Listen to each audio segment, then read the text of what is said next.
Today we're going to be working with shape and value. So some of the materials that we're going to be needing today is your straight edge, preferably your 18-inch corked back straight edge, really good for mechanical drawing. And hopefully you have some of these drawing pencils here, which would be your HB and your 4B. And I don't know if you can see those.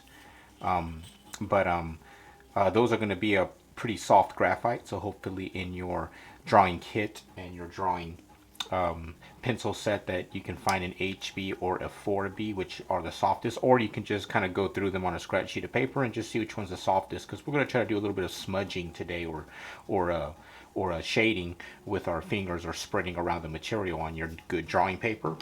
Okay, so hopefully you hit that. You may also have a charcoal pencil, which could be used as well, if you preferably like something a little bit softer, if you have that in your kit. So if you can't find any graphite, or if you don't have any of your drawing pencils, well, just go ahead and get a good pencil, all right, and do the best you can with some of the techniques and processes that we're going to be using today. So you saw the diagram on the PowerPoint, and also on the beginning of this video, and you're going to design a six-sided geometric shape of some sort. Remember, the lines could be any length, and also the you can use any shape or any geometric form that you think of. Only thing is no curved lines, and no crisscrossing of a line. So it should be a kind of a nice good shape with the negative space in the center. Let's make sure that you didn't get too complicated with it, because the more important thing is the value in the cross hatching that we're going to be doing today. But I would in your sketchbook maybe do about a few different designs, because the more you're into your design, remember, these shapes can be similar to logos that you would design for yourself or for anything, or just a cool kind of character that's real simplified, maybe like a character in a game or something. But go ahead and design something, and then we'll proceed on. You'll see the one I chose, okay, from the diagram, and I'm going to go ahead and get that started. So what I'm going to do first is just try to make that shape as accurately as possible, the one that I've chosen in my design. So I'm going to go ahead and use somewhat of some measurement that I can think of. First thing I'm going to do is probably want to do a nice straight parallel line. Here is my top of my edge of my paper. I'm going to go ahead and do some measurement, just so the first line that I do is going to be nice and straight. Okay, now I want you to try your best to get your geometric shape as clean and as straight, and however you design it as good as possible. So again, I'm using my 4B pencil here, and I'm just going to mark 3 inches with my metal ruler. Just mark 3 inches from here down and from here down. Now that's just going to allow me to make a straight line that I know is going to be parallel from the top. So pretty simple.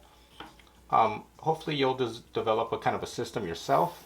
But again, I want you to try your best to make those shapes as clean as possible. My design also has a similar shape, or a similar length of line. So I'm going to measure that line. I got about 9 inches. Okay, that's about 9 inches, and it's up to you if you want to kind of mark some measurements on there. It really doesn't matter, but you can do that. But I want that line, I need that line parallel, as straight as I can. So I'm going to go ahead and measure down a little bit. So I'm going to measure down, let's say 6 inches. Of course, remember, you're going to have some design sketched out in your sketchbook. So I have mine next to me. You can't see it, but again, I'm following my design, and of course the design that you saw in the diagram, which to me is kind of a whale form, or a simplified a sea creature of some sort. So again, a very similar way, that geometric logo way of measuring and just getting things accurate. So I have 6 inches from here to there. I'm going to go with the midpoint. make a mark at the midpoint, which is 3 inches. Okay, I'm going to do another 3 inches midpoint between those two lines, and that's going to be able to give me a line that's straight but also centered within those two lines. Of course, remember, your design is going to be different.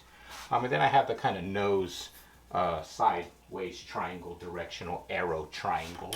So I'm going to go ahead, okay, I'm going to make a line in between here first so I can do some measurement. Okay, that's just going to be a guideline. It's not going to be my main line, but I'm going to measure here. I'm going to measure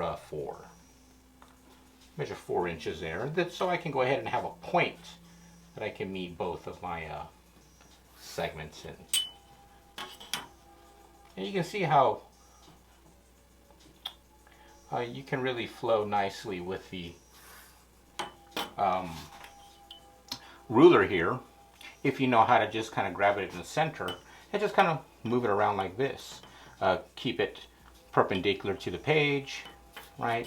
So you can go ahead and just freely move it around when you get some practice. Of course, again, it's a great way to learn how to draw mechanically is with a straight edge and just a set of lines. Remember, with our line assignments or just our line lectures, that you can make anything out of line if you compose it and if you gesture it, and of course if you learn how to build with line, you can build anything with it. So imagine what you can do with straight edges and straight line. Metal rulers are the best because, again, I can use it like a knife blade. It doesn't have to be flat to make a mark, so I can go ahead and just lay it at an angle, right, and go ahead and do my mark making. Okay, so let me continue on. Hopefully you can see the diagram here if it's not too dark. I might zoom in a bit, but I'm going to continue on. Okay, and I got this kind of tail form here, right? So I'm going to go ahead and just pick an angle. Again, it doesn't have to be perfect, all right? But I do want it parallel, so I'm going to make it parallel with this line here. Okay, let me just kind of guesstimate that a bit. Okay, might go a little bit longer. I'm going to do a gesture, just a straight line there, right? And see if I kind of like that. I'm going to take it down just a bit more. Again, don't worry about if you need to make a few more marks than you anticipated. Okay, let me see that. Okay, well, you know what? I'm going to go ahead and go with the original one. Right? It's okay. All right. Okay, so I do have a point here. Okay. I'm still making a decision whether I like this one or that one. And you're going to do the same thing. Don't worry about putting lines in there. Seeing construction and seeing mistakes and the way that you've erased things shows the work. So I'm going to go ahead and choose one of these edges here. I got my white eraser here. Okay, remember there's a few erasers that you might have in your kit. Your white eraser, just a good solid plastic eraser for good just taking rid of most mediums, and your brown eraser here is more of a softer eraser, so you don't really damage some paper. So you have your soft eraser, and then you might have what's called a kneaded eraser or a gum eraser that you eventually mold and shape into specific shapes so you can draw with and actually sculpt with this, and we'll be using that later on.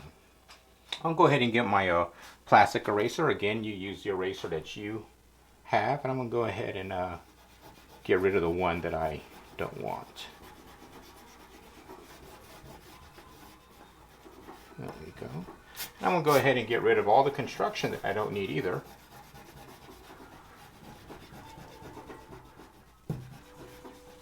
So, pretty simple, geometric, six-sided shape. Always try to think about what the shape could be. But again, only so much you can do with 6 sides, but still.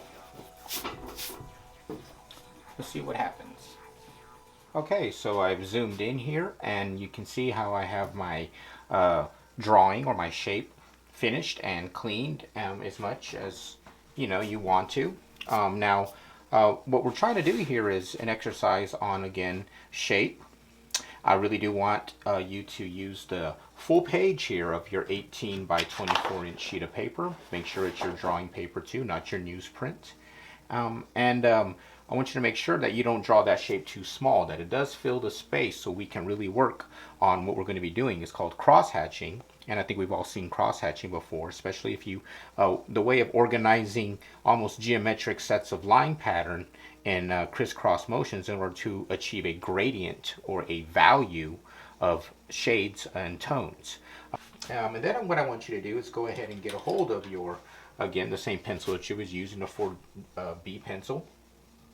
And you're going to need a sharpener. I like to use a good box cutter for my sharpener, or you can use just a real nice, good quality pencil sharpener that might, hopefully would be in your kit.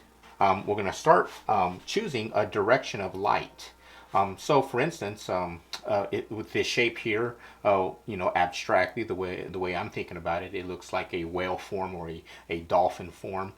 So I'm going to kind of just assume that this is facing the sunlight, or the dolphin is going towards the sunlight, or the whale. So this will be my direction of light. So which means that if I have a value inside, or a tone, or a gradient on the inside of this shape, right, and the light source is coming from this direction, okay, this direction here, right, that will mean my dark is here and my light's all the way. So I'm going to want to start doing my cross hatching right down here and then fade that light up. So you're going to choose which direction that you're going to want your light source to be. It can be in any direction that you want, up, down, doesn't really matter.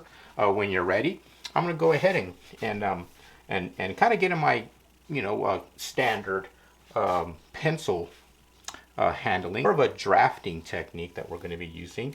And again, I'm making sure that I kind of have some guidance with my other hand, bracing it down, because cross hatching means locking the elbow and the wrist in order to kind of mechanically make every line as accurately and as parallel as possible.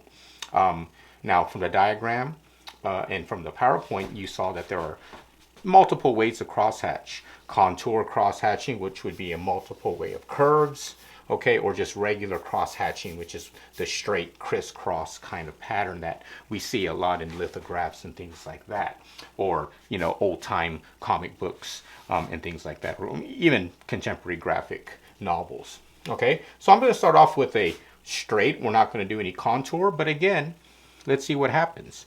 If this is your first time doing a crosshatch technique, well, just try to get as accurate as possible and follow what I do. So I'm going to start here, and I'm going to make sure that I'm going to make that crosshatch.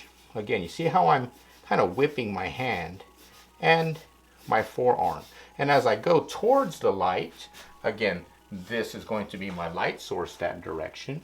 Okay, so I'll put like a little sunlight here. Okay, I can erase all that later on.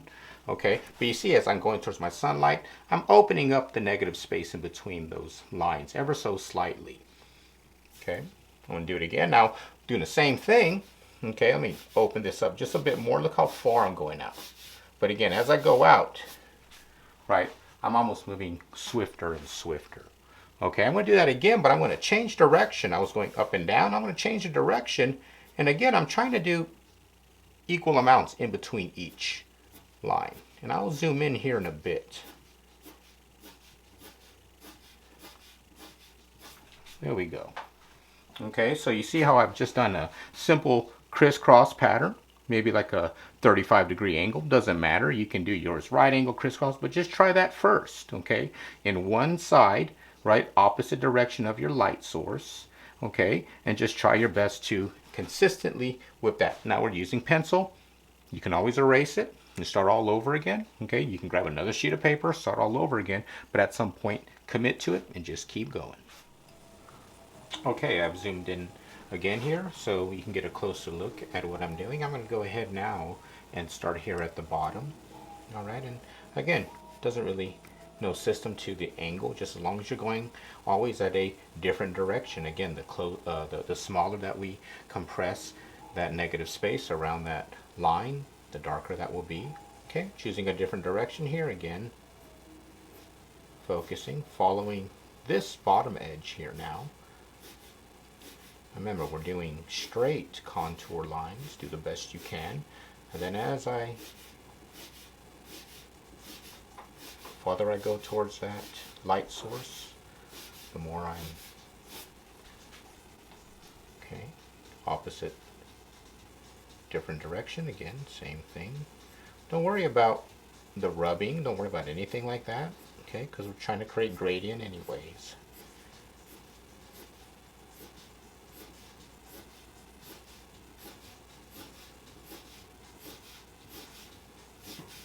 Okay. Right. All the way.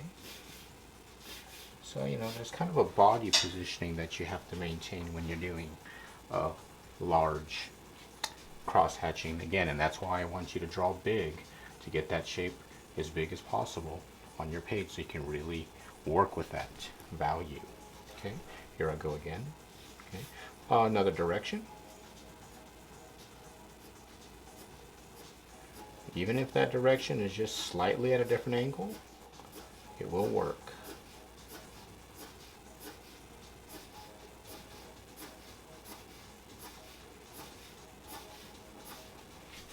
Okay, down here, another direction. Trying to get as close into that corner as possible. Again, remember, as long as it's just a slightly different direction, that will work. And you can already see within about 5 to 6 cycles, we're already achieving a gradient. I'm going to go ahead and go all the way now, take that far. Don't worry about that stray edge. Okay, there we go. All right, I'm going to continue on, make sure I hit that bottom. Nice corner there so I get that nice dark gradient. Okay, I'm going to do a kind of a different angle again. All right, really slanting that angle.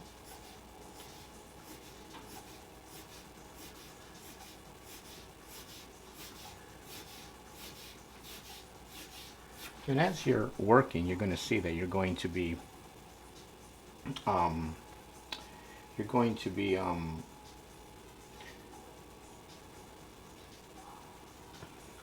as you're working, you're going to see that you're going to be carving your tip of your graphite here into different angles. And I don't know if you can see that, but different angles and different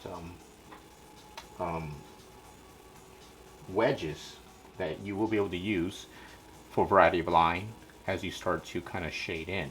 Now remember, it's graphite on good drawing paper, so we'll eventually be able to rub that in to get some more value.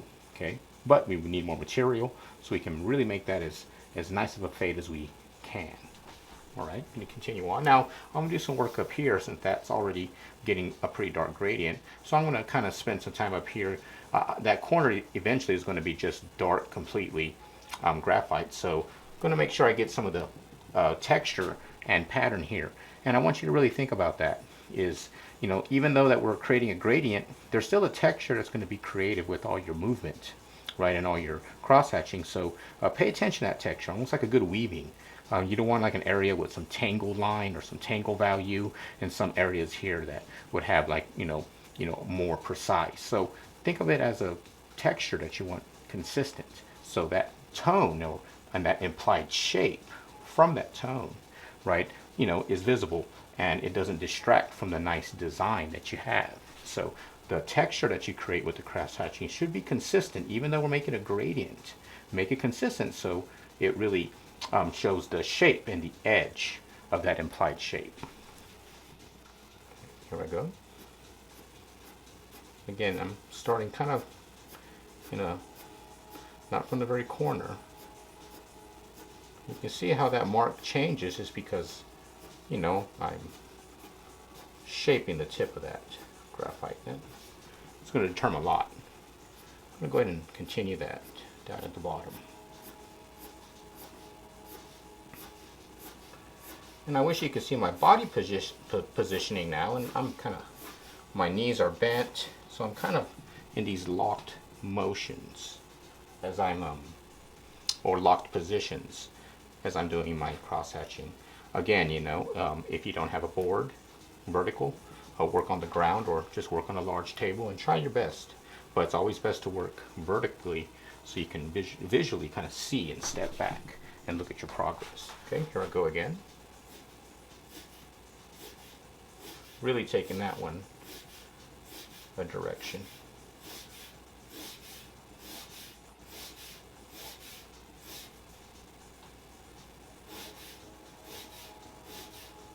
So you can see how it's a process of building and separating those lines and adding more material. But you have to eventually build up some confidence in your stroke, in your line. So I might, before I start my cross hatching, do some practice strokes in your sketchbook just to get that movement down. Because remember, you see, we're trying to stay within the shape line. And that's going to be the hard part, is making sure your strokes, right, for your cross hatching, don't cross into the outside of your shape. Because we're trying to keep the implied shape as good as possible. Let me zoom out here a bit.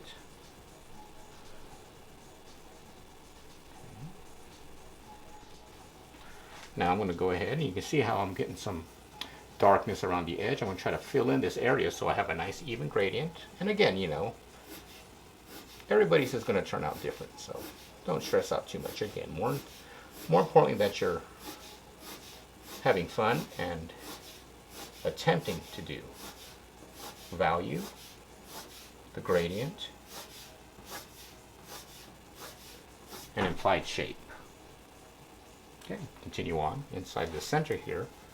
See, now I can just begin in the middle here. Don't necessarily have to work from the edge. Same thing here. I can cross in. Right? Start to fill in with different motions here, or cross hatching here. Okay, maybe one more.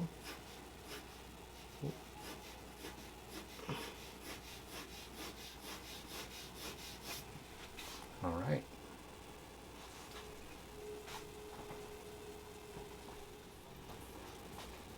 Okay, a little wider angle now, and I'm going to try my best now to get some of that fade over here. Okay, again, if my sunlight's coming from this direction, my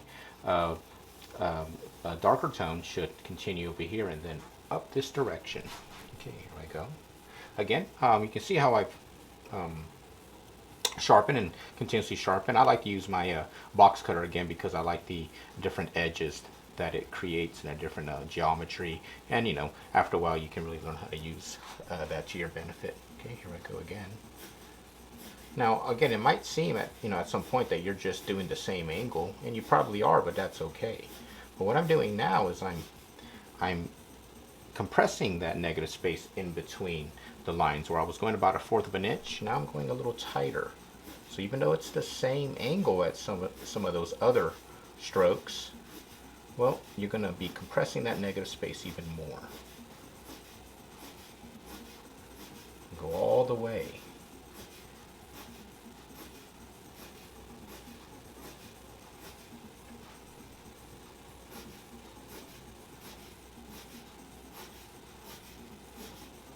And make sure you're breathing and not holding your breath as you are marking. Okay. All the way to the edge. All right. I'm going to go ahead and take that to the corner. And again, it might, even though if it seems that you're overlapping, just make that mark. And fairly quickly, as you can see how we're already getting some nice even gradient tonal range and value.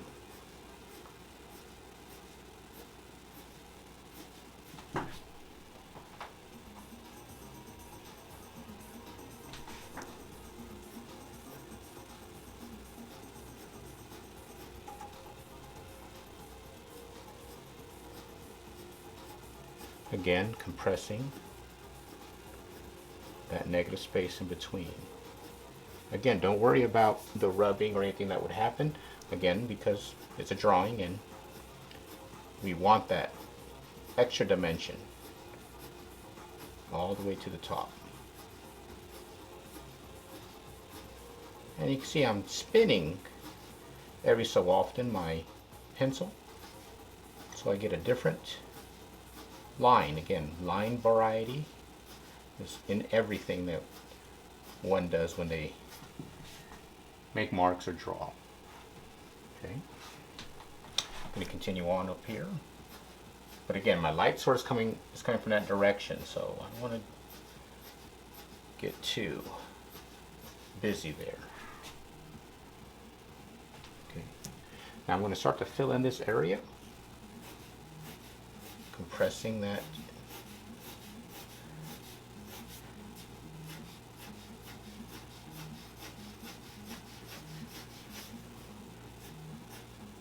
And you can see how eventually you can really start to move. Always step back. And a good trick is to blur your eyes if you can, if they're not already blurring. But try your best to see that tone, that tonal range from dark to light, and make that gradient as smooth as possible. I'm going to continue on. Fast forward a little bit on the video and show you some progress.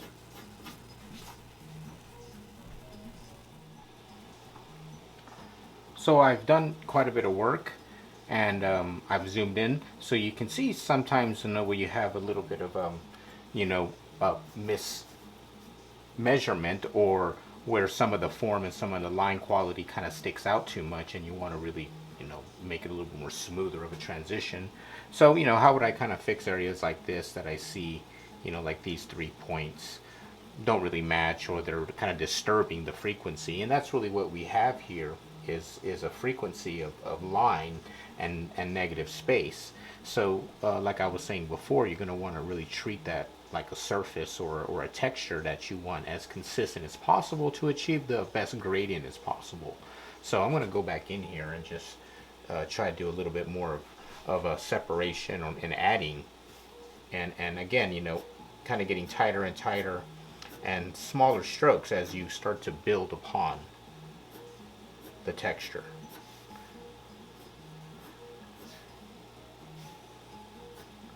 So you're trying to work in between areas like this spot right here. I see a kind of a large negative space there, large for crotch hatching standards, and because this is supposed to be a pretty dark area. This is the tail here, and so again, I'm gonna,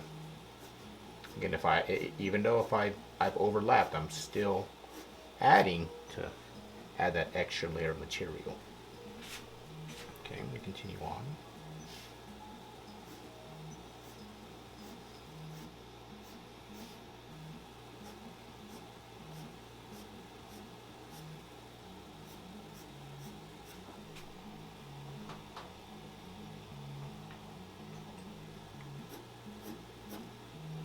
And again, I'm stepping back as I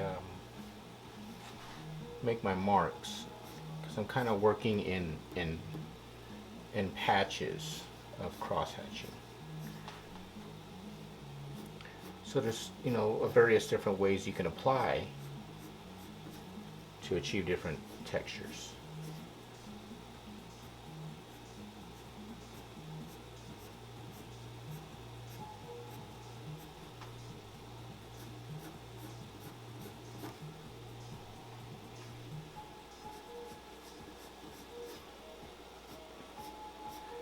So hopefully you'll get kind of involved in that patterning and in that the intricacy of the cross hatching, and processes like this can really take you into the zone or into those nice spaces, and that artists always yearn for is that process time where it's almost second nature, and you can achieve, or you need to do a large portion of shading, but it's enjoyable because it's almost second nature, but you're also paying attention to the range of value.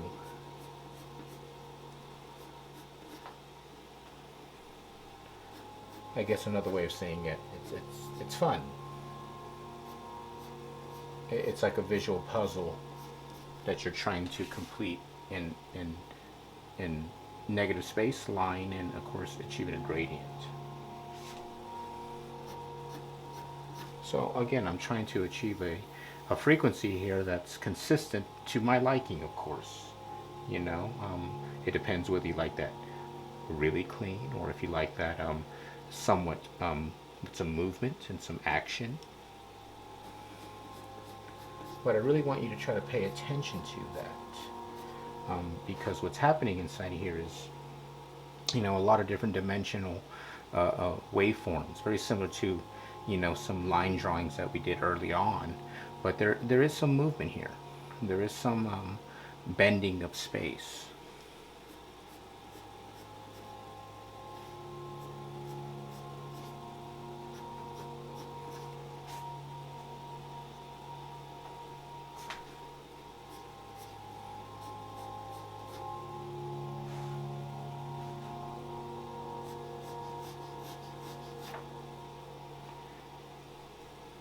Every time you see my pencil lift, I'm taking a good step away to see the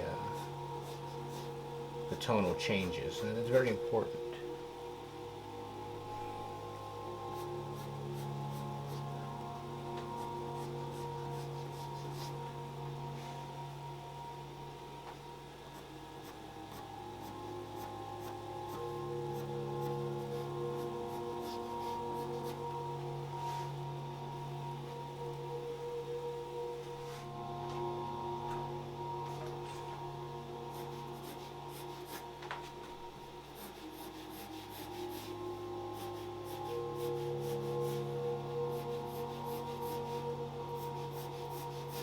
I'm making sure that I fill in some of the frequency here as well in the belly of the form.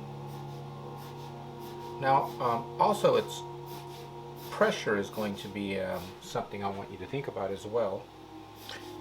As I'm going more towards the lighter area, I'm applying less pressure, so I get more of a gray line rather than a dark line. And remember, you always have your eraser if something goes a little bit too dark.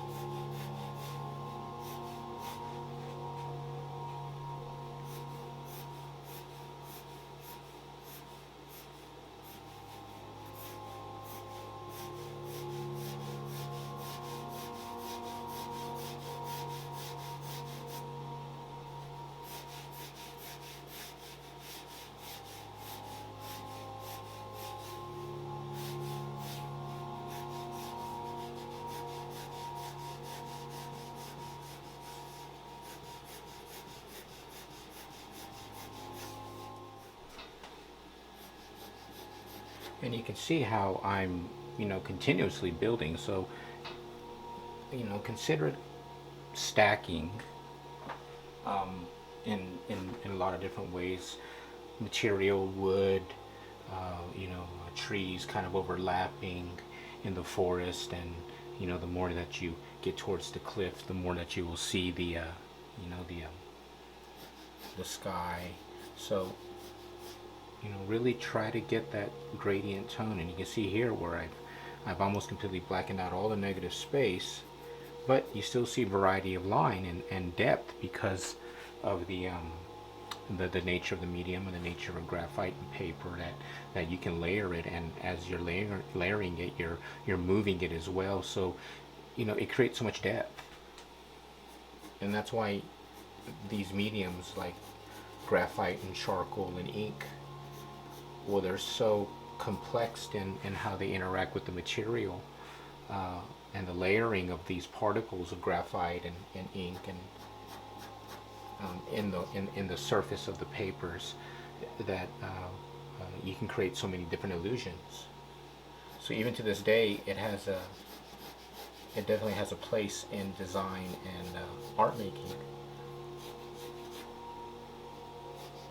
And you can see how my gradient, as I'm working it, and I'm paying attention to the areas of frequencies and maybe some I guess, static in a way. I'm working through it. I'm adding more and continuously looking. So I believe that I'm almost done with my gradient. So before we're finished, what I want you to do is just give it a rub down and see if you get any more extra movement with the hand here, and soften some of that line out. Now that all depends on which